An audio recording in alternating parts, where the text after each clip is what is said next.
Hi folks, welcome to Fig Tree Ministries. Before we begin our lesson today, we have a quick announcement to make. We've made a formal change to our weekly Bible study, and it's going to be moving to Tuesday evenings at 8 o'clock Eastern Time, 7 p.m. Central, and 5 p.m. West Coast Time. And with this change, what we want to do is also open up the study to those who would like to join live rather than watching the recording of the class on YouTube. Now, there's going to be a limited number of seats available of people who will be able to join the current class as it stands. So this Bible study will begin Tuesday, September 21st, and it's going to be a 10-week long study through the Gospel of Matthew. Now, we're currently working out the details for registration, and that will be through our website, figtreeteaching.com. But in the meantime, if you're interested in joining live, what you can do is you can sign up for our mailing list, the Fig Tree mailing list, and more information will be coming out as we get that formalized registration process completed. So we'll keep everybody informed through our mailing list. So once again, this is going to be an opportunity to join the Bible study live through the wonders of Zoom, of course. So you can save the date. It is Tuesday, September 21st. It'll be 8 p.m. East Coast time, 7 p.m. Central, and 5 p.m. West Coast. And this is going to be a 10-week long study through the Gospel of Matthew. And so as of right now, you can go to figtreeteaching.com, get our email communications, and then when we get the registration process formalized, we'll get that information out to you so you can sign up for the class. Until then, enjoy today's lesson. So we are on the second half of the story of Jesus walking on water. And I've already noticed that I have walking on water, and it's really walking on the sea. And we'll see that tonight when we look at Matthew. He uses the word sea specifically for Jesus, and then when he gets to Peter, he switches the word. So really this title should be walking on the sea, but we all know it in our modern expression as Jesus walking on water, so that's how we'll title it there. Okay, so this is actually the 19th in our series on the Sea of Galilee, so we're moving along through that nicely.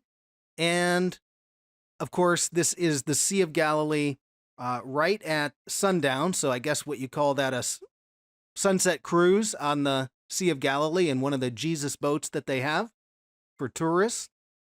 That'll be our background picture as the disciples are out on a ship, or on a ship. They're out in a boat as Jesus comes walking out to them on the sea. Now, what I'd like to do is start tonight, if you have your Bible, open up to Psalm 69. So we're going to start in Psalm 69.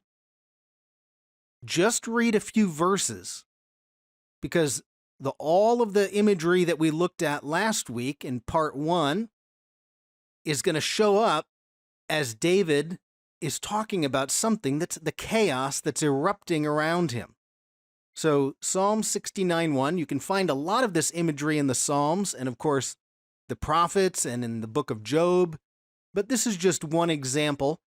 And I think you can even link something later in Psalm 69 to the story of Peter, and we'll do that later. But just look at the first few verses here. I'm just going to look at verse 1 through 4. So something is happening to David. So things for David are falling into disarray. They're destabilizing his life.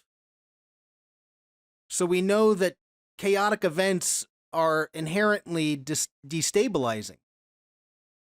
The structure, our inner structure, our soul, or to use the Greek word, psyche, it's like a structure, and when chaos comes around us, it destabilizes us. So chaotic events destabilize us, right?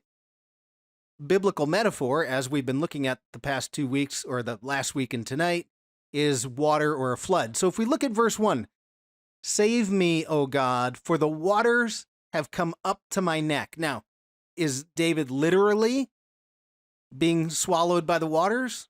No, this is all metaphor. So he's working in the metaphor of the waters coming up to his neck. Verse 2, I sink in the miry depths where there is no foothold. So what's he looking for? He's looking for something solid to stand on. He needs a foothold. The things in his life are changing rapidly around him. They feel unstable, and he's looking for something solid to put his foot on. I have come into deep waters. The floods engulf me. So you can see David he's in chaos. Things around him have completely destabilized, and you can see how, to a human being, the metaphor of water, a flood, the depths, really powerful, because you can feel that in your own lives when things become destabilized and you don't feel like you're walking on solid footing. If we look at verse 3 and 4, I'm worn out calling for help. My throat is parched.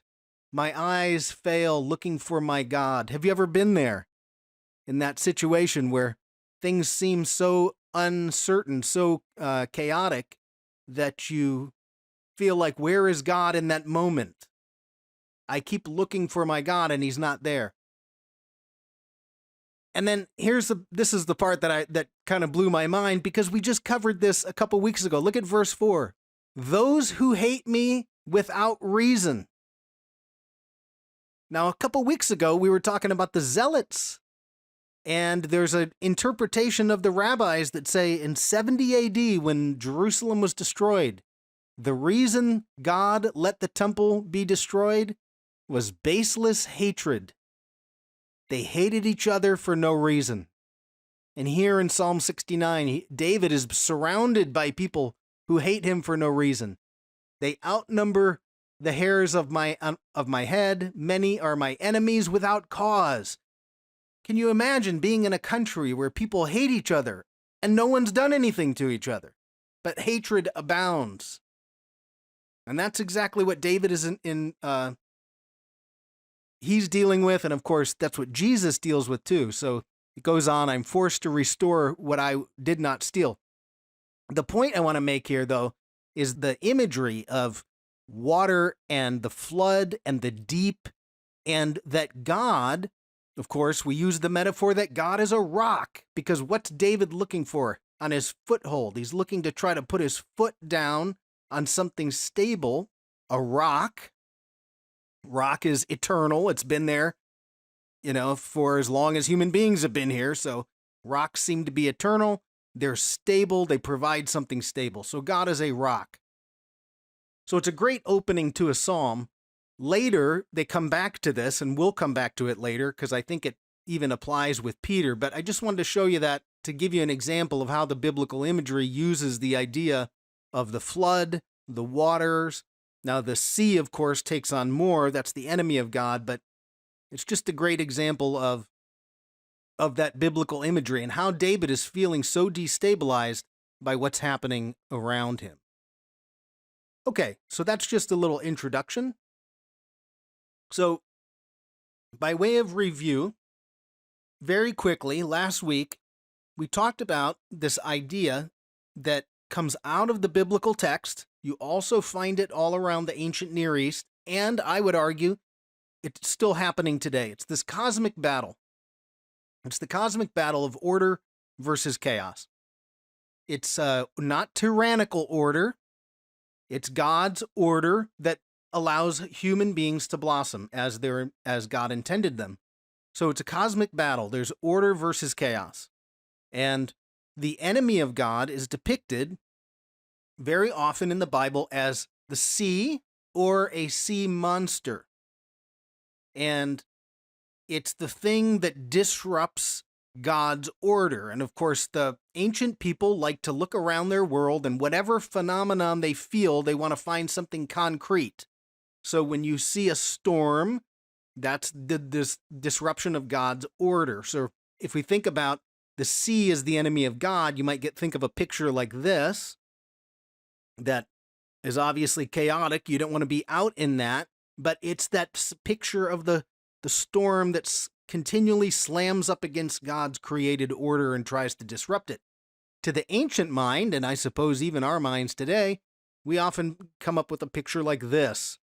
It's the Leviathan, it's the monster under the waters that creates the chaos. And we anthropomorphize it and we create something bigger out of it because we want to deal with the chaos, but we don't know how to. So you create something like, something more concrete than just a chaotic event. So that would be the sea, the enemy of God. So if we go back to our list, we noted last week that God has authority over the sea. And from Genesis chapter 1 all the way on, God has authority over sea. Now, not just the water, the literal part, but anything that is a chaotic event. And then the cool part is that in the New Testament, the authority of the Father, so God's authority over the chaos, the sea, is passed down to the Son.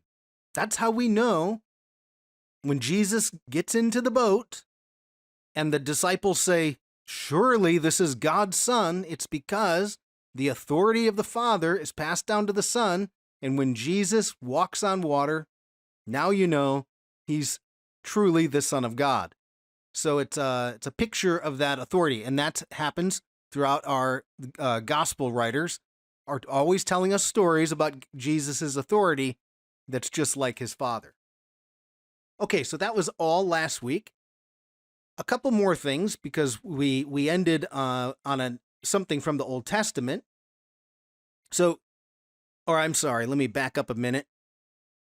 One of the hardest parts about us studying this text is that we're Westerners. And we talked about this last week.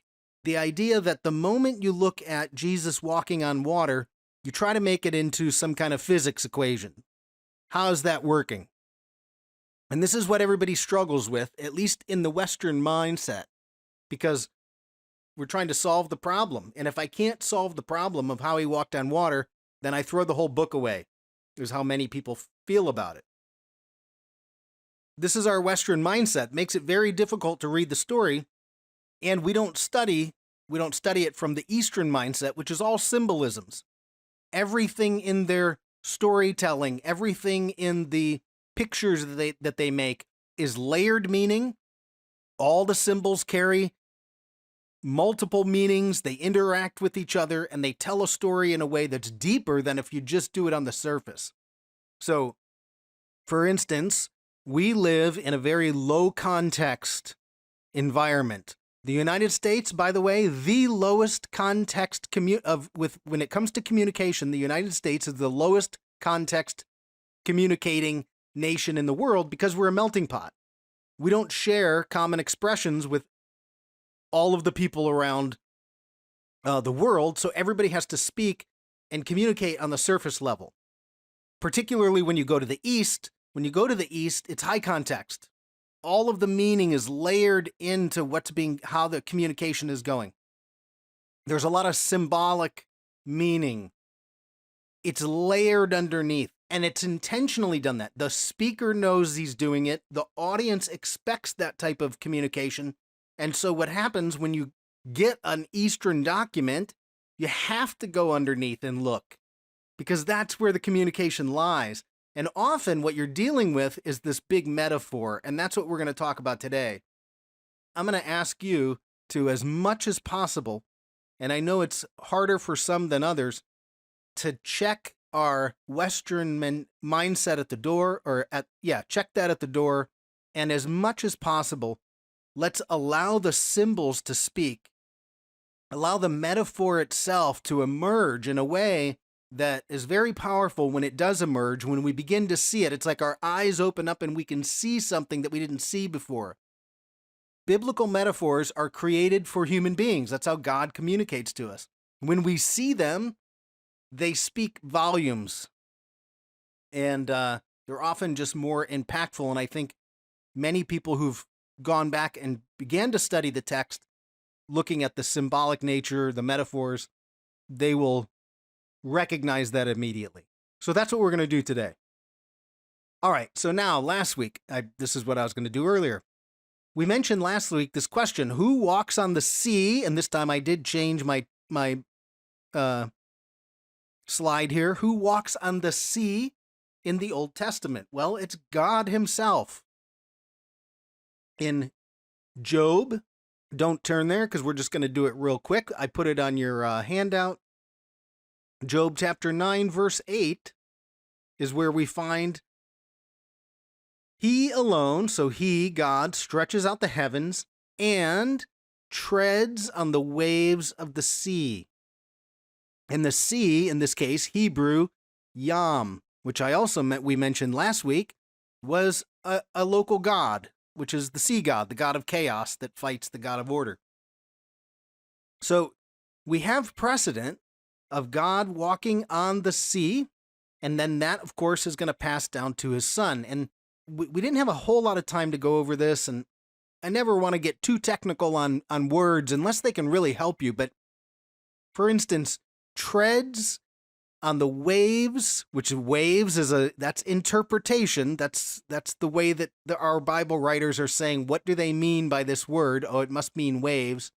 He treads on the waves of the sea, and it's the sea. And what's interesting about this is that word treads, it's on your handout.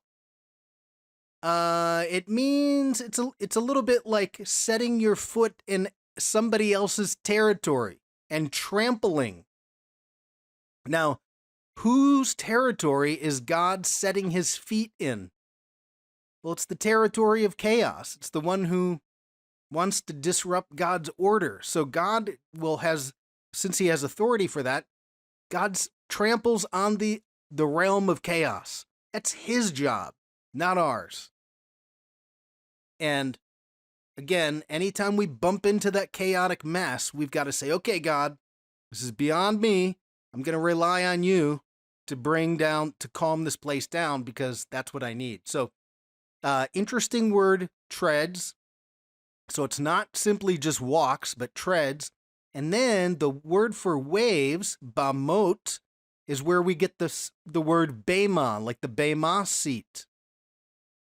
So it means high places. Now this is weird because if he said he treads on the high places of the sea, so what do the Bible interpreters do?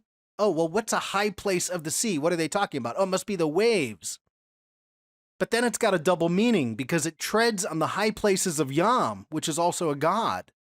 And high places is where people go to worship. So God will tread on the worship sites of the places that make chaos. That's what God does. So it's got a double meaning there, and that's just an interesting phrase here, the way that they use that word bamot.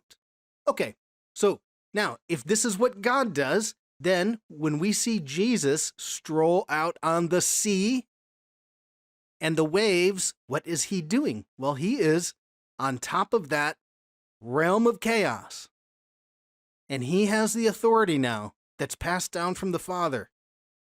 And of course, that's what we see going on in the text. And that's really cool when we can make those connections. All right, so that was all last week. And now tonight, what we're going to do essentially is read Matthew. And so what I wanted you to do, go ahead and turn to Matthew 14, or if you want to, turn your handout over, because I also put the whole I put the whole thing on your handout with some notes to help us. And we're just going to go verse by verse because, when the Bible writers, they're very specific and they're inspired, right? So these words are important. And when words shift or particular words are used, we need to pay attention to that. I'm reminded of the phrase, I think it was Mark Twain. He said, the difference between an author using the right word and the wrong word is the difference between lightning and a lightning bug. And I thought, well, that's a good way to put it, because authors don't just randomly choose words and then say, oh, well, I got that one wrong, particularly if the author is inspired. So we'll look closely at the way some of these words shift. Before I do that, one quick note, just as a reminder, to show you how we can connect something like Job to the text that's going to come up here in Matthew. This is just visualization. I didn't put this on your handout. You guys have, I know the majority of the class knows this, but at least for the video and those who would follow on, when we have our Bible, the Old Testament is written originally in Hebrew, some Aramaic, Hebrew mainly. Then you have, of course, the New Testament. That's written in Greek. And so then the question becomes, well, how can we connect a New Testament text that's in Greek back to an Old Testament text? How would we know that those are connected, right? If one's in Hebrew, the other one's in Greek. Well, around the year, and I'm guessing, because this is a complete guess, 250 BC, 250 years before Jesus was born, in and about, there's actually a process, and there's an evolution to this happening. In Alexandria, Egypt, there were Greek-speaking Jews. They didn't speak Hebrew, so they wanted their Bible, their Holy Scriptures, in Greek. There's a whole story. They got a group of people together. They all did the translation, and what they came up with is something called the Septuagint. So we have a document that predates Jesus that's the Greek Old Testament. And our New Testament writers almost entirely rely on that Septuagint. Now, sometimes they're relying on an Aramaic translation, but often what they're doing is they pull a quote from the Old Testament, they go to their Septuagint, or what they would know in Greek, and then that's how it shows up in the New Testament. So, for instance, walking on the sea in Job, it's the same phrase that shows up in Matthew and Mark, and it's those particular Greek words. So you could go back to that Septuagint and say, well, what did Job say here? Are they the same words? And yep, sure enough, they are. And then you'd think, the author's probably relying on that Greek translation. So I just wanted you to know there does exist at the time of Jesus a Greek translation. There's also an Aramaic translation that they would use as well. But for today's notes, just know about the Greek. Okay. All right, so let's turn now. Matthew 14, this is 22 to 33. One thing to note, Matthew, Mark, and John tell the story of walking on water. Luke does not. For whatever reason, Luke decided to leave this story out. It's always told right after the feeding of the 5,000. In fact, Mark actually tells us, when you get to the end of it in Mark, he says, the disciples still didn't understand about the feeding of the bread. And you're like, what does the walking on the water have to do with the bread? Well, to Mark, he's connecting the two. So it's always told Jesus feeds 5,000, then the very next thing, walks on water. And they're connected somehow. So we should be trying to connect them in any way we can. Okay, verse 22.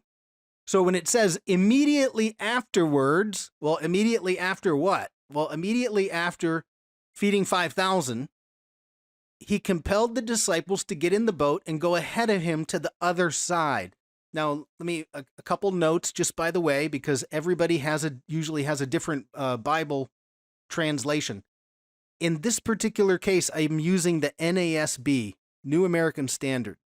And I'm doing that because they go to a more literal compared to, say, the NIV or the New Living Translation, which is more contemporary.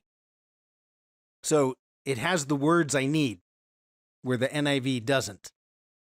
Anyways, so we're in the NASB. Immediately afterwards, he compels the disciples to get in the boat, to go to the other side. Now, the other side where? And this is another confusing thing about the story between Matthew, Mark, and John. Which direction is he sending them, and where do they end up the next morning? Because in John, it's Capernaum, but here it's different. So it gets a little bit confusing about this. If you're trying to map out in detail the way the four Gospels are, it'll drive you nuts sometimes. So anyways, immediately after feeding 5,000, he compels the disciples to get into the boat. That's interesting. He doesn't often send them off on their own, but he does. And then he sends the crowd away. Verse 23, After he sent the crowds away, he went up on the mountain by himself to pray, and when it was evening, he was there alone. Okay? Next verse, 24. But the boat was already a long distance from land, battered by the waves, for the wind was contrary. Now I'm going to focus for a second. We're not going to try to figure out how far away from land because we don't know exactly which direction they're going. But I want you to notice this word battered. So it says the boat was battered by the waves. Now, we know what that means, right? The waves are slamming up against the boat. That's what we kind of think about battered. But what's interesting is that Greek word for battered actually means tormented. And it's even deeper than that. It's so it means tortured, it means tested. So in a strange way, there's a sense of testing that's happening. They just fed 5,000. He sends them out on the sea, and the boat is being tested by the waves. And the root word, the root of that Greek word that we translate battered, because how do you describe what's happening that the waves are doing, is a word for touchstone, a stone that was used to test the authenticity of gold or silver. It's a stone used for testing. So I think in a weird way, the testing matters. They're being tested in some way, shape, or form. They're moving across the sea in a way that's going to test their faith in a sense. And of course, this is going to apply to our lives, because how often do we get our faith tested when we don't know when God's going to show up in the storm? So just an interesting note on that word, battered by the waves, literally tormented by the waves. Okay, let's see. Verse 25, and now this is kind of the main one that we all know. Verse 25, in the fourth watch of the night, we'll deal with this one in a minute, fourth watch of the night, he came to them walking on the sea. Very important to note that the NASB, and the reason I chose it, and a lot of other ones as well, but the NASB uses the phrase the sea. Because we say Jesus was walking on water. That's not what the Bible says. It says he was walking on the sea. Well, Scott, technically it's water. Okay, I get it. But you gotta pay attention to Matthew, because he's going to switch underlying Greek words when it comes to Peter. So in the fourth watch of the night, he came to them walking on the sea. And that is now bringing in the phrase that comes from Job. And it speaks to that audience to say the sea is that enemy of God that creates chaos, and Jesus is above it. He's walking above it, just like his Father in heaven did. And so let me show you just real quick why it's so important to check, particularly in a story like this, to check multiple translations. So for instance, this is from a website, BibleHub.com. You can go there and check out multiple interpretations.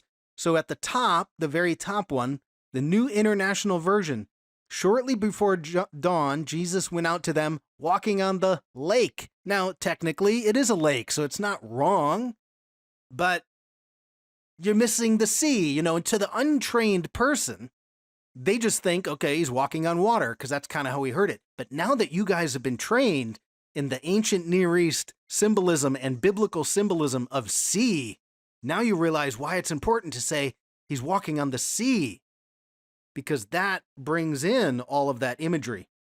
The next one down, New Living Translation. He's walking on water, and that's kind of the way we think about, most people talk about Jesus walking on water. The rest of them, the ESV, the Berean Study Bible, the King James, sea, sea, sea, sea. So the majority of your Bibles will translate it sea, because it's the Greek word for sea. And it's the same Greek word that's used in the Septuagint for Job, or for the Old Testament Hebrew word yam. So anyways, not to beat this horse, but when you see lake or you see water, then, right, it's just there's a frustration. Yes, they're more contemporary, they're easier to read, but you often give something up There's no perfect translation of the Bible. Okay, let's go back to this then. It was the fourth watch of the night, and he came to them walking on the sea. What's up with the fourth watch of the night? Why that? Now, the first thing we have to realize is that in biblical times, the day is divided. Obviously, day and night, like we do. Daytime has 12 hours. So starting at 6 a.m., the first hour is 7. The second hour is 8 a.m. The third hour, 9 a.m. So your Bible says at the third hour, Jesus was nailed to the cross. Then you have the sixth hour is at noon. The ninth hour is 3 p.m. Your Bible says Jesus died at the ninth hour. Then you get to the nighttime, which starts at 6 p.m., and you divide it into 4 watches, 4 3-hour segments. First watch of the night, 6 to 9. Then, the military guys or the watchmen that are on the city wall switch. They rotate their duty. You don't leave the guy out there for too long or else he'll fall asleep. Second watch of the night, 9 p.m. to midnight. Third watch, midnight to 3. Fourth watch of the night, 3 to 6 a.m. Now, if immediately after feeding 5,000, he sends them out in a boat and start rowing, how long have the disciples been rowing? Well, he has to send them at least in the daylight because he's dismissing the crowd. It's at least 3 a.m. I mean, this is 9+ hours of rowing. That's a long time. Now, that's if we think about it just in the literal sense. But still, that's a long span of time for them to be rowing a boat. But let's go metaphorical. What's the darkest time of night? Yeah, I mean, we have that phrase, it is darkest before the dawn.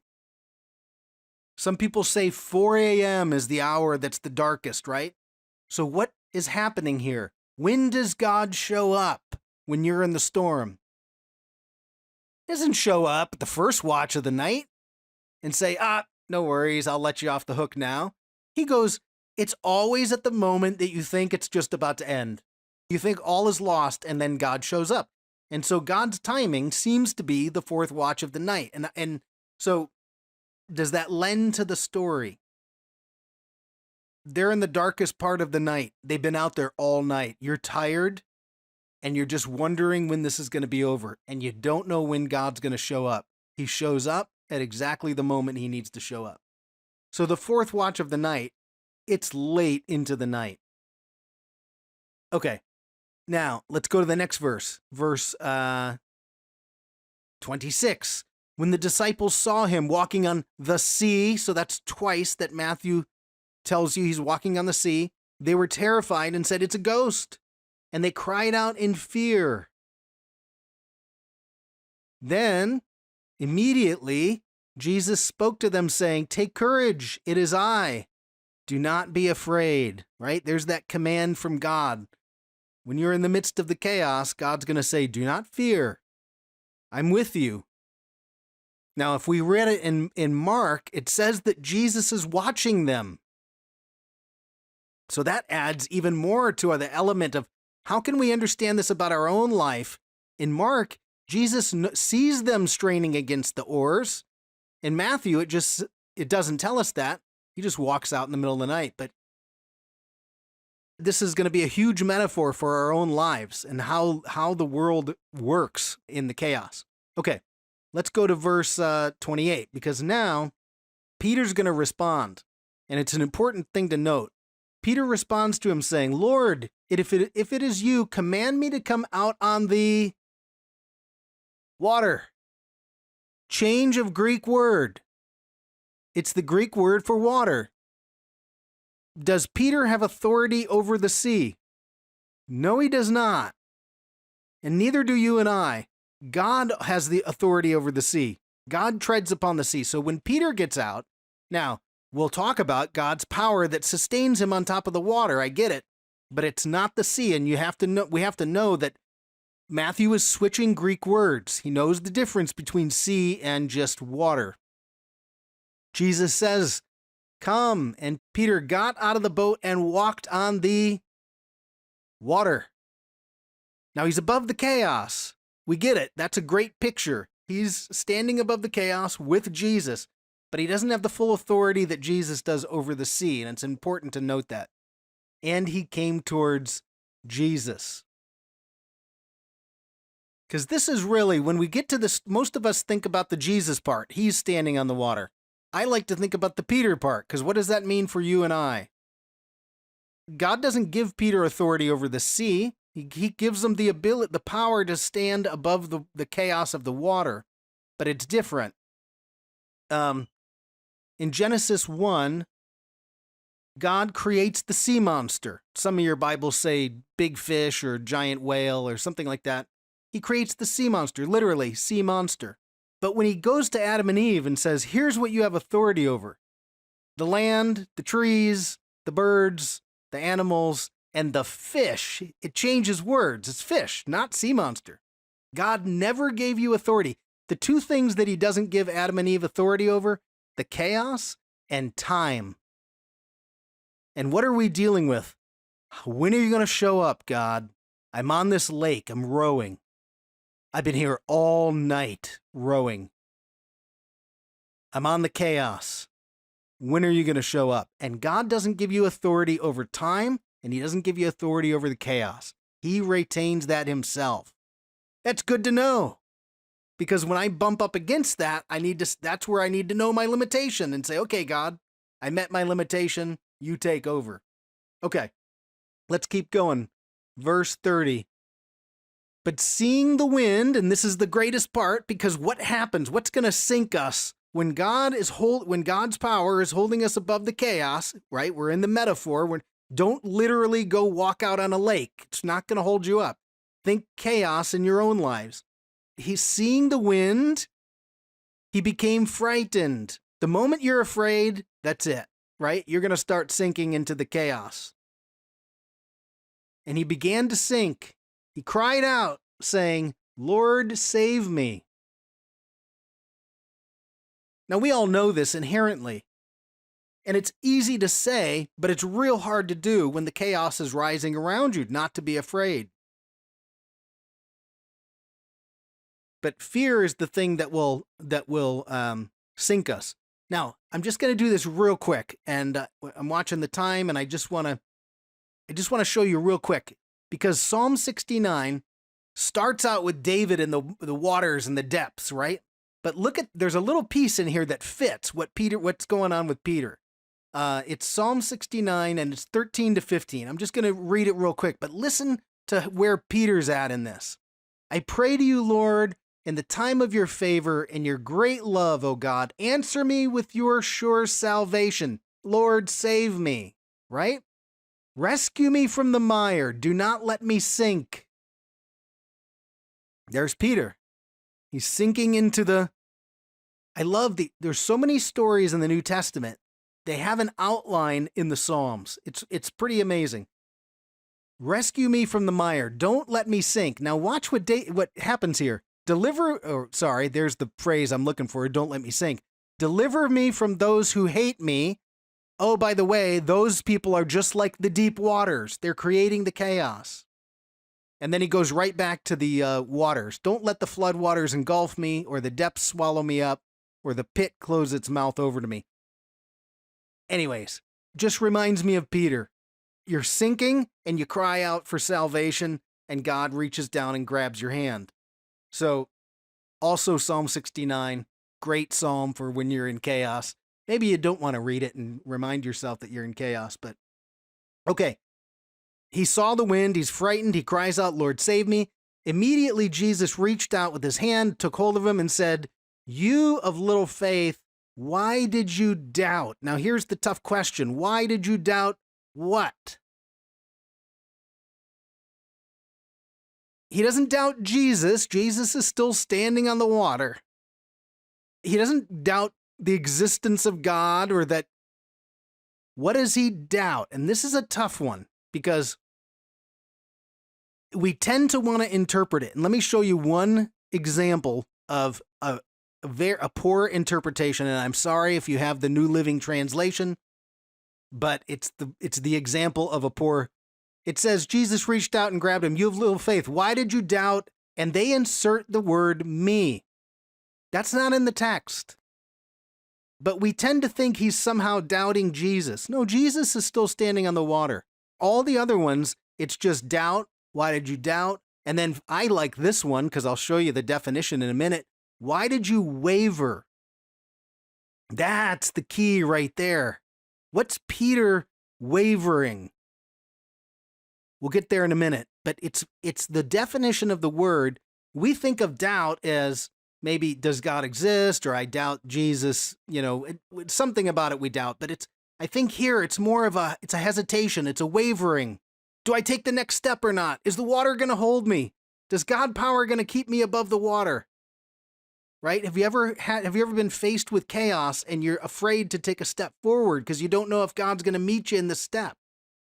It's a wavering. So I put this on your handout. This word that we're looking at, why do you doubt? It actually means double standing. Why do you have a double stance? Going two directions, it says properly. Shifting between positions. I'm shifting between, should I get out of this boat or should I stand on the water? Should I get out of the boat or stand on the water? Peter's not committed because he doesn't think the next step is going to hold him above the water. You're choosing a double stance, to vacillate, to waver. It's an uncertainty. And I think the key here, when we look at that definition that way, is Peter's not doubting Jesus. He's doubting the next step. And all of us do that. You have to tell someone the truth. And you wonder, what's going to happen if I tell the truth? We had a friend of ours had a work situation where she had to tell the truth. And she thought for sure that she'd get fired. It's a big deal. But God kept, as she was praying about it, stand in the truth. And she did, and it's really uncomfortable for her. But God met her in the truth and is upholding the truth for her. In fact, people that she worked with started coming out of the woodwork saying, I agree with you. I'm glad that you told the truth. So, but for her, it was this moment of chaos. What do I do? Do I hesitate? Do I tell the truth? Do I take the step and know that God's going to meet me? So anyways, I wanted to show you that. I don't think it's that he's doubting Jesus. I think that he's vacillating on that next step. It's when we have to face the chaos that we doubt whether God has the power to meet us in the chaos. Okay. Then it says, verse 32, we'll finish this up. When they got into the boat, the wind stopped, and those who were in the boat worshiped him, saying, you are truly God's son. And again, that's what we ended with last week. How did they know? How do they know that Jesus is God's son? Well, it's that whole biblical idea of the authority of the Father is being passed down to the Son. He's the one walking on the sea. Peter is standing on the water. Okay, now what does this mean for us? Because I think this is the really important part, and hopefully you're already picking up on, I think, on some of it with Peter. This is where we live, folks. We did this before. It's called the Lake of I Don't Know. We live in the world of chaos. And if you don't believe it, read the newspaper tomorrow, open up your window, look outside. And what don't we know? There's all kinds of things that we don't have control over. When's this whole thing going to end with COVID? I don't know. When are things going to move forward with whatever? I don't know.